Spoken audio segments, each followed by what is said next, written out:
E nós estamos de volta com o Show Business.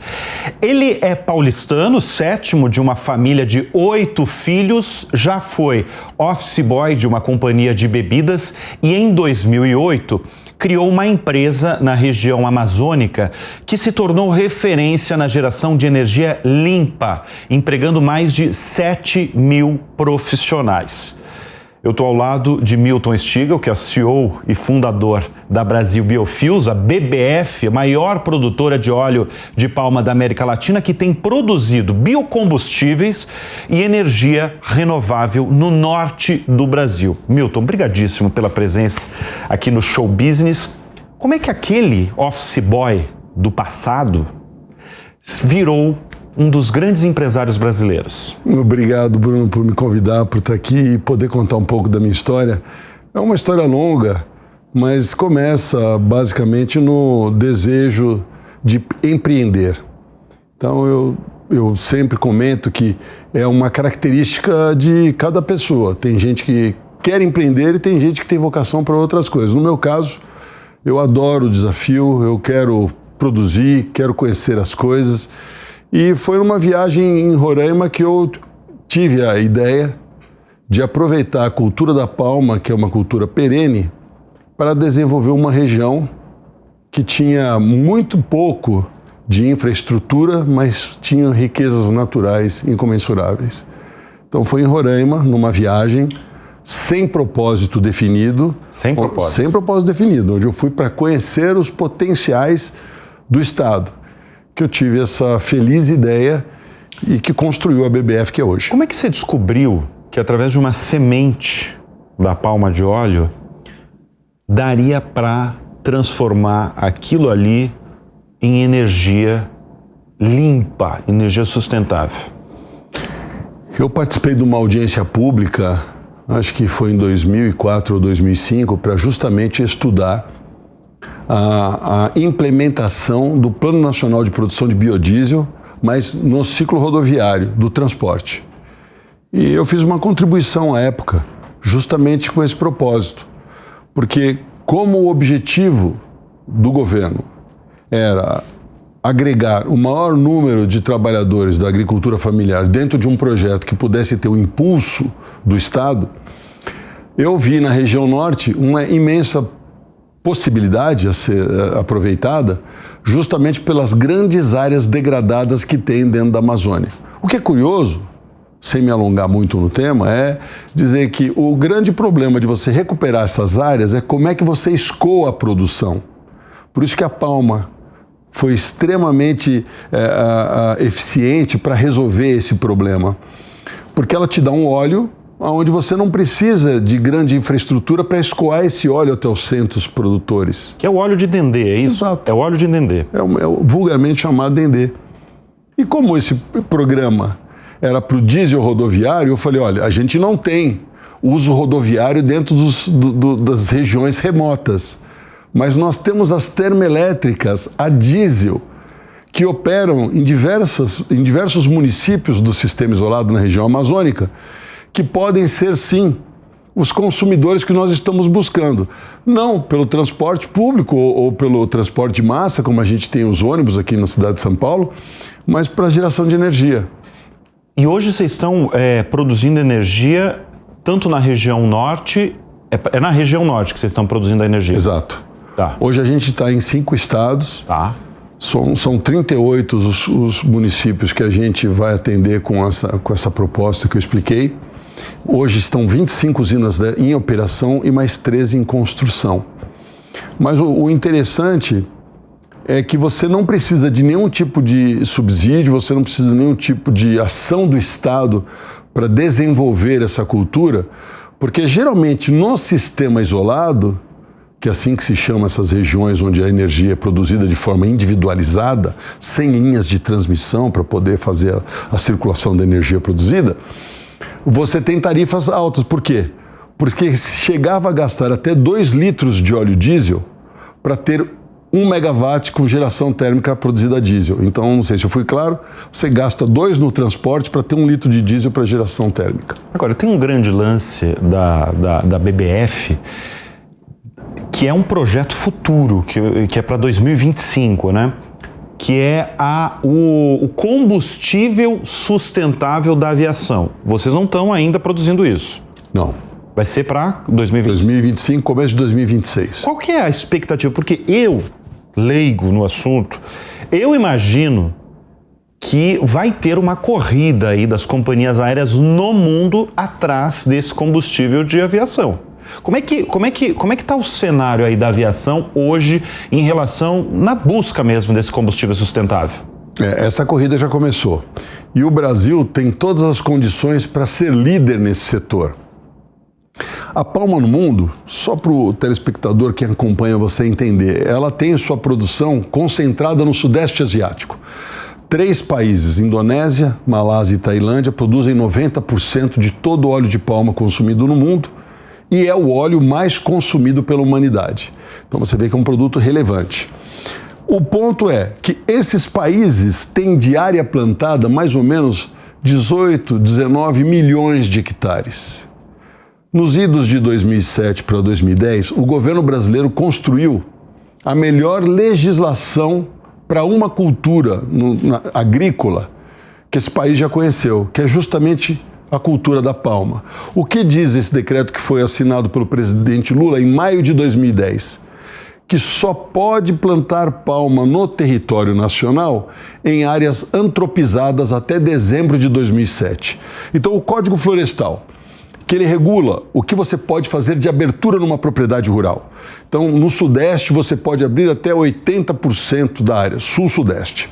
No Centro-Oeste, você pode abrir até 65% da área. Na região Norte, que é a região amazônica onde nós estamos, você pode abrir apenas 20% da área para fazer uma cultura. No caso da palma, você não pode abrir nenhum hectare. Ou seja, você só pode plantar em áreas que foram devastadas, degradadas anteriormente. Então, olha a resposta que nós estamos dando para o mundo. Nós podemos, como você falou, atender a esse anseio das companhias aéreas em fazer a descarbonização do setor, sem sequer derrubar uma única árvore no Brasil e produzir o dobro que se produz hoje nesses países do Sudeste Asiático. Olha que oportunidade que nós temos. Em razão disso, a Vibra, que é a antiga BR Distribuidora, em parceria com a BBF, está apostando justamente nisso, onde nós construiremos a primeira refinaria verde do Brasil, ou a biorefinaria, para produzir nela o diesel verde e o SAF, que é o combustível de aviação sustentável. Eles, diferentemente de outros combustíveis, não precisam ser misturados, eles podem ser usados na sua forma original, 100% nos motores a diesel e também nas turbinas de avião. O método que hoje o mundo está adotando é que haja uma mistura de 50% para os voos comerciais, em até 50%. Isso não será alcançado no início, porque como todo início de processo para transição energética na questão da aviação, ele deve começar timidamente com 2% e aos poucos, conforme a capacidade industrial e produtiva forem sendo disponibilizados ao mercado, os agentes reguladores vão aumentando esse percentual. Milton, você citou alguns países nessa sua resposta. Como é que os outros países, os países estrangeiros, eles veem o Brasil em relação à energia limpa, energia sustentável? O Brasil ele tem uma característica bem diferenciada pela sua questão territorial, que é praticamente continental. O que nós temos aqui é justamente uma pluralidade de soluções, né? E o mundo está atento a isso. Então, hoje, a tecnologia para esses combustíveis de segunda geração, que você citou na sua pergunta anterior, eles têm a possibilidade de serem produzidos através de óleos e gorduras, óleos vegetais e gorduras animais, que é o processo HEFA. Mas a Europa e alguns outros países no mundo estão apostando em outras tecnologias, mesmo porque eles são pequenos em produção de óleo vegetal comparado com a necessidade que, por exemplo, a indústria aeronáutica necessita. Então, assim, todo o foco está voltado para o Brasil, Porque aqui a gente pode produzir a biomassa, a gente pode produzir o óleo vegetal, a gente tem uma imensidão para ser desbravada com a questão do hidrogênio verde, com a eletrólise. Então, assim, eu tenho certeza que nos próximos anos vai entrar muito dinheiro na economia verde para o Brasil, porque é o país que vai assumir essa liderança. Eu lembro agora da sua primeira resposta aqui no programa, e você falou que você praticamente nasceu com essa veia empreendedora. E eu lembro de uma vez que você me falou que você nunca esquece algo que a sua mãe falou, uma frase que a sua mãe falou, que ela falou, abre aspas, vou até ler aqui, olha. Presta atenção, meu filho, porque 90% das pessoas no mundo não sabem por que acordam e nem por que vão dormir. Você sempre foi esse menino focado aí, que sabia muito bem que ao acordar tinha uma meta, um objetivo, e ao dormir também? Isso é muito interessante. E eu devo isso aos meus irmãos mais velhos, porque quando você é o sétimo, você acompanha os mais velhos nos seus sonhos, nas suas frustrações, né? Então eu acompanhei os meus irmãos entrando na faculdade, saindo da faculdade e depois enfrentando a vida. E muito daquilo que eles tinham como um sonho, parte consegue realizar, mesmo assim, dessa realização, alguma coisa ainda vira frustração, porque não era como eles imaginavam. Então, assim, essa questão do propósito, ela é extremamente, e é extremamente importante na minha vida, porque quando você faz aquilo que te motiva, que você gosta, que você entende assim, olha, eu sei porque eu vim ao mundo, eu me encontro pertencido a um propósito maior, numa conjunção de coisas, Bruno, que escapam do razoável, ou seja, escapam do humano, transcende ao humano. E é assim que eu me sinto quando você faz a pergunta, como é que um cara de São Paulo vai para a região norte? Você tinha algum parente? Você teve alguma experiência de uma empresa que te transferiu para... Nada disso aconteceu. Não teve nada. Tem alguém na sua família que plantava palma, que produzia biocombustível? E eu digo para você, nada disso. Qual que é a sua formação? Eu não sou formado em nada. Formado pela vida. Pela vida. Pela vida. Eu sou o único dos 8 filhos da minha mãe que tanto me orientou, que não estudou, que eu não fiz nada. Agora, você está falando de São Paulo, né? Que você é aquele menino paulistano e tal. Como é que... Quando você chega em Roraima e vê aquela empresa sua, uma tremenda de uma usina, milhares de trabalhadores seus... porque você é o CEO da empresa. Qual que é a tua sensação quando você vê essa cena? Você chega ali, que não é em Boa Vista, né? É uma cidade chamada São João da Baliza, uma cidade de 7 mil habitantes. Quando você vê essa cena da produção ali, qual que é a tua sensação? Eu lembro da minha mãe, porque foi aí que eu encontrei o propósito da minha existência.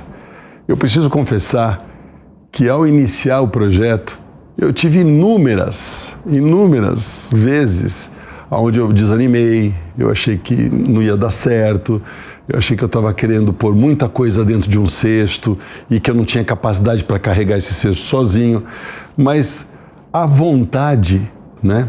A força assim, que a gente encontra no olhar dessas pessoas que são muito simples de ser, mas têm uma força moral gigantesca, sempre conseguiam me levantar a moral e eu via nessas pessoas o meu principal motivação para que eu não desistisse. Então é interessante porque a região onde a gente está hoje com a matriz da empresa é a principal empresa, sem dúvida, mas imagine o seguinte... vocês viraram o maior empregador, eu acho que ali da região. Do né? Estado. Do Estado. Depois do governo, somos nós os maiores empregadores, mas... Eu pergunto para você, e se eu tivesse desistido? Vejam, aonde essas pessoas estariam? Hoje, naquele município que você citou, São João da Baliza, que não tinha nada, hoje você encontra agência do Correio, agências bancárias, academia de ginástica, hotéis, restaurantes, supermercado. Quando eu cheguei lá, isso não existia absolutamente nada. Então, é essa transformação que a gente consegue promover. E ela não acontece, Bruno, de repente, ela é uma coisa que é gradativa. E é justamente essa melhora de ambiente que fornece o combustível necessário para que você permaneça, seja resiliente e continue fazendo a sua parte. Agora, dessas andanças que você tem pelo Brasil, que você é paulistano, criado aí em um grande centro, na maior cidade da América Latina, de repente você cria uma empresa no extremo norte do Brasil. Eles estão muito mais perto de Miami do que de São Paulo, é verdade. Não é? Boa Vista está 3 horas de... 5 horas de Miami. 5 horas de Miami. Muito mais do que São Paulo. Quais as suas conclusões dessas andanças? Porque você tem uma operação no Pará também. E você viaja muito, né, pro norte. Quais as suas conclusões? Porque eu acho que você conheceu o Brasil como poucos mesmo, né? Porque você saiu de um grande centro e você vai com muita frequência ver as suas operações, né? Como é que é esse Brasil profundo? É de uma riqueza incrível. Olha, você falou o Pará. O Pará hoje é um estado de 1.250.000 km², tem 8 milhões de habitantes. Veja as riquezas minerais, veja o que é a Companhia Vale e o que significa o Pará, né, a mina de Carajás, para a Vale, que está entre as maiores mineradoras do mundo. Depois você pega assim, a questão de preservação.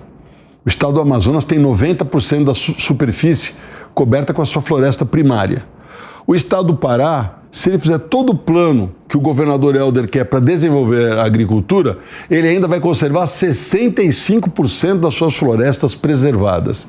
Veja, 65%. Quando você vai a Roraima, praticamente é um estado intocado, não é? O Roraima não tem um agronegócio pujante, tirando a BBF e a soja que agora iniciam a engatinhar, né, nos lavrados de Roraima. Roraima tem uma característica bem diferente desses outros estados, porque ela tem um lavrado, ali uma deformação de bioma dentro do estado de Roraima, que oferece 1.200.000 hectares para quem quer plantar soja, milho, trigo. E aí você vê quanto que o Brasil ainda pode oferecer ao mundo. Eu não estou falando só de recursos minerais, mas veja o petróleo, né? Que estão mensurando que esse petróleo ali na costa do Pará e do Amapá pode ser maior que o nosso pré-sal. Então, assim, a região norte é de uma riqueza, sem contar a prestação de serviço que nós já fazemos para o planeta com a maior floresta em pé do mundo. Eu acho legal você falar porque a região norte, na verdade, ela é pouco falada, né? As pessoas pouco conhecem. As pessoas conhecem o Nordeste brasileiro por conta das praias, porque as pessoas vão. Claro, tem uma variedade de coisas, mas o Nordeste brasileiro é muito conhecido, o Sudeste nem se fala, o Sul também é muito conhecido pelas praias. Eu sou catarinense, é muito conhecido no país. Agora, o Norte não é conhecido no país. Por quê?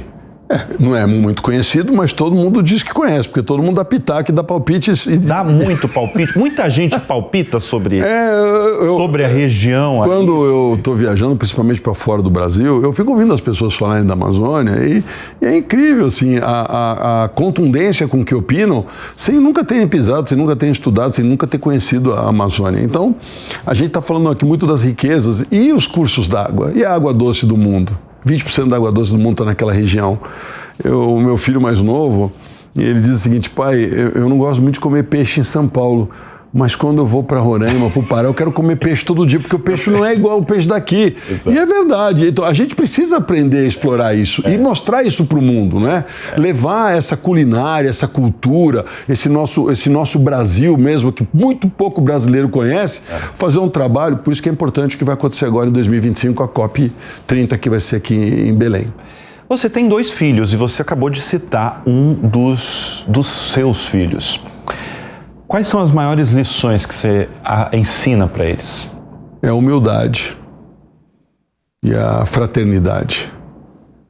Eu sempre mostro para os meus filhos que eu só sou quem eu sou e eu cheguei aonde eu cheguei porque muita gente me ajudou, muita gente me apoiou. E essa relação interpessoal entre as pessoas, ela precisa ser trabalhada.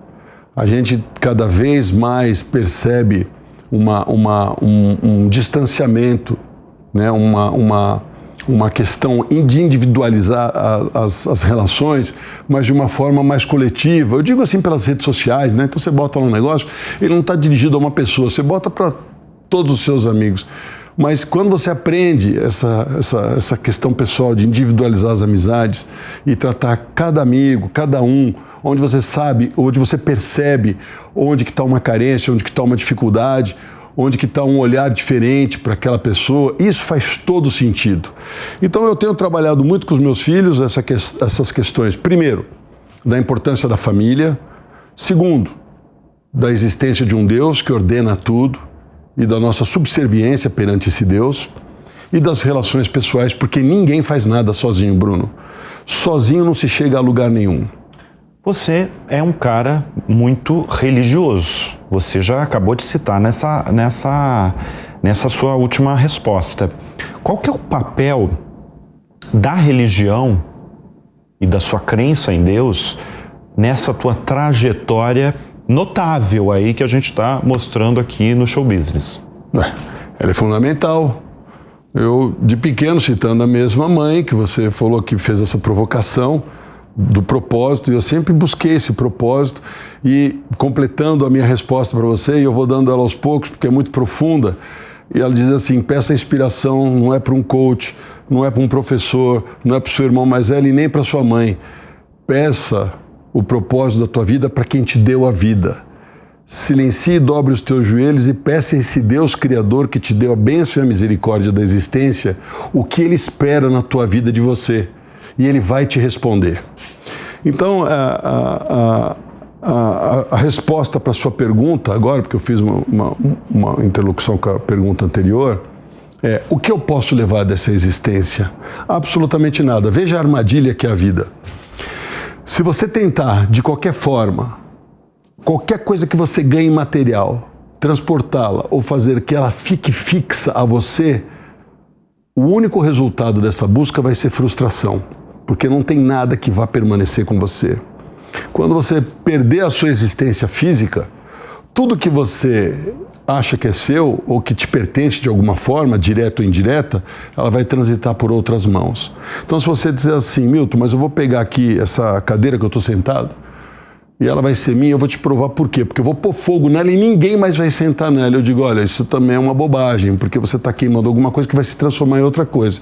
E amanhã uma folha de uma árvore, pela fotossíntese, vai captar esse gás e vai começar de novo, e alguém com essa árvore vai fazer uma nova cadeira. Ou seja, você não consegue levar absolutamente nada, a não ser o que você faz de bom e o que você faz de ruim.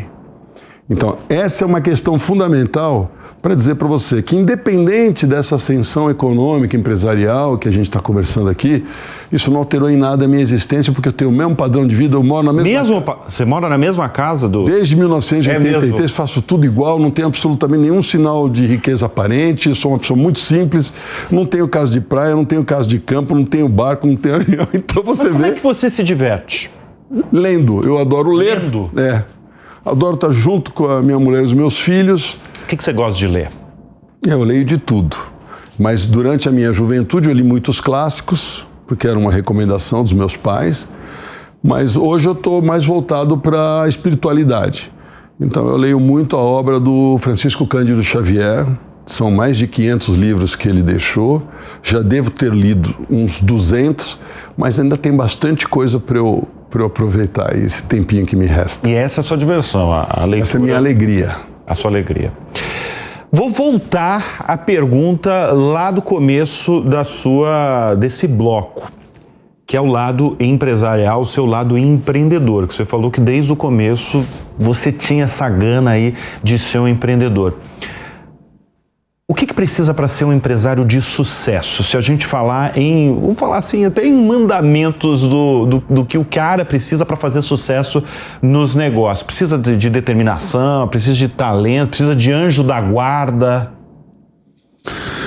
Olha, essa palavra sucesso, ela tem assim uma amplitude que talvez eu não consiga te dar resposta. Eu estou te falando que você é um empresário de sucesso.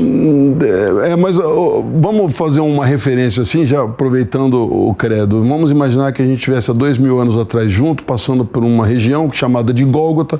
Lá a gente vê 3 cruzes, um do meio com certos sinais de tortura, de martírio, muito superiores aos laterais.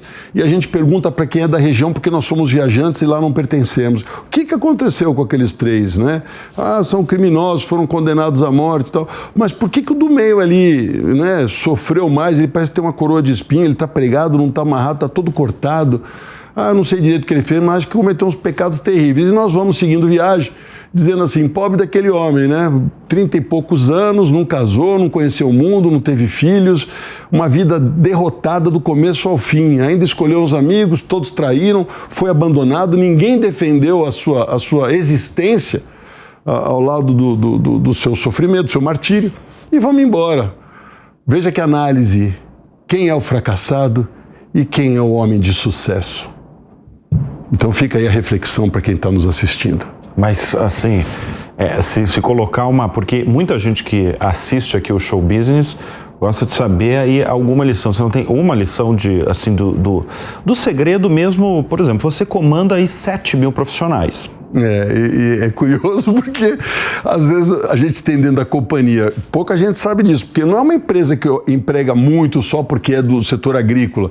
A gente tem várias indústrias, são 3 indústrias de esmagamento, são diversas termoelétricas, dezenas de termoelétricas, tem plantas de biodiesel, assim, e você tem lá os engenheiros químicos, engenheiro elétrico, engenheiro mecânico, e toda a minha diretoria, você tem lá profissionais que são altamente classificados, né? Aí como é que alguém pode ser maestro sem conhecer os instrumentos, né? Então você veja que fica difícil eu dar essa resposta para os seus espectadores, mas se eu posso dar um conselho, é estar cercado de pessoas competentes. Isso é fundamental. Porque assim, o empreendedor, respondendo mais objetivamente a sua pergunta, ele vai ter as ideias. Mas como é que ele pode evitar os pequenos desastres? Quando ele está cercado de uma rede e ele tem a humildade suficiente para colocar a condição de mais ouvir do que falar. Então é isso que eu faço dentro da companhia. Eu tenho as minhas ideias, né, como essa planta de HVO e diesel verde, mas eu trouxe os melhores profissionais para me assessorarem, para me dizerem, olha, qual é o caminho que eu devo percorrer, qual é o parceiro que eu devo evoluir e de que forma que nós vamos conduzir esse processo. Isso é fundamental. Milton Stigl, CEO e fundador da BBF, eu quero te agradecer. Parabéns pela essa trajetória aí notável que você tem, profissional e pessoal também, porque a gente fala muito do profissional aqui, mas o pessoal também tem que ser parabenizado. Eu que agradeço a oportunidade, Bruno. Muito obrigado, desejo muito sucesso a você e ao programa. Amém. E o Show Business de hoje vai ficando por aqui. Fica o convite já para você assistir na próxima semana. Até lá. Tchau, tchau.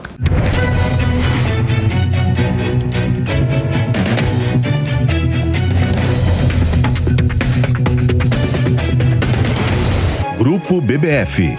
Há 15 anos, descarbonizando a Amazônia.